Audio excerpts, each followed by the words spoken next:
హోదాల్లో పరిశ్రమల శాఖ మంత్రిగా, టెక్నాలజీ రంగానికి మంత్రిగా, అట్లాగే మున్సిపల్ వ్యవహారాల మంత్రిగా అనుక్షణం ప్రజల కోసం పనిచేశాం తప్ప, రాష్ట్రం కోసం పనిచేశాం తప్ప ఎన్నడూ కూడా తప్పుడు పనులు పొరపాటున కూడా చేయలేదు.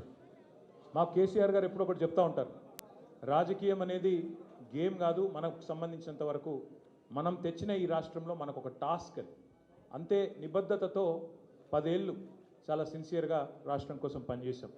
అన్ని రకాలుగా మా నియోజకవర్గాలను ఎట్లా బాగు చేయాలి, మా జిల్లాలు ఎట్లా బాగు చేయాలి, మన పల్లెలు ఎట్లా బాగుండాలి, ఏ టాస్క్ మాకు మా నాయకుడు ఇస్తే, ప్రజలు ఇస్తే దాని నిబద్ధతతో తెలంగాణని గొప్పగా తీర్చిదిద్దేదానికి తాపత్రయపడుతూ అందరం కూడా సమిష్టిగా పనిచేసినాం. మేమెన్నడూ టైంపాస్ కార్యక్రమాలు చేయలేదు.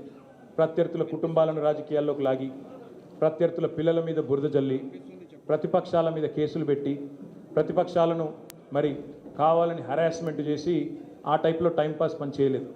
మా నాయకుడు గొప్పతనం ఏంటంటే ఇవ్వని వాగ్దానాలను కూడా నెరవేర్చిన నాయకుడు కేసీఆర్ గారు. మేనిఫెస్టోలో చెప్పని హామీలను, మేనిఫెస్టోలో ఇవ్వని వాగ్దానాలను కూడా నెరవేర్చిన నాయకుడు కేసీఆర్ గారు. ఒక రైతు బంధు అయితేనేమి, ఒక కళ్యాణ లక్ష్మి అయితేనేమి, ఒక కేసీఆర్ కిట్ అయితేనేమి, ఇట్లా చెప్పుకుంటూ పోతే 1-2 కాదు, ఎన్నో కార్యక్రమాలు మేము మేనిఫెస్టోలో చెప్పలేదు.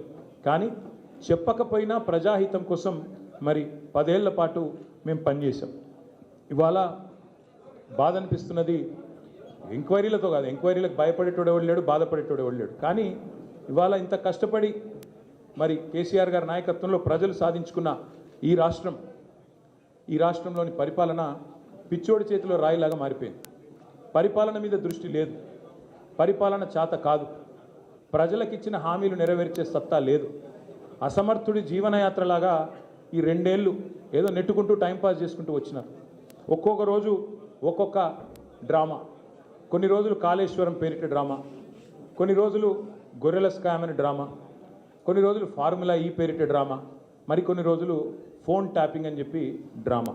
ఇవాళ ఒక బాధ ఎక్కడ అనిపిస్తుంది అంటే, చదువు, సంస్కారము, మర్యాద, హుందాతనం ఉన్న ఒక పార్టీ నాయకుడిగా నేను చేసే విజ్ఞప్తి, నేను చేసే ప్రార్థన ఏంటంటే, ఈ పుట్టిన మట్టి సాక్షిగా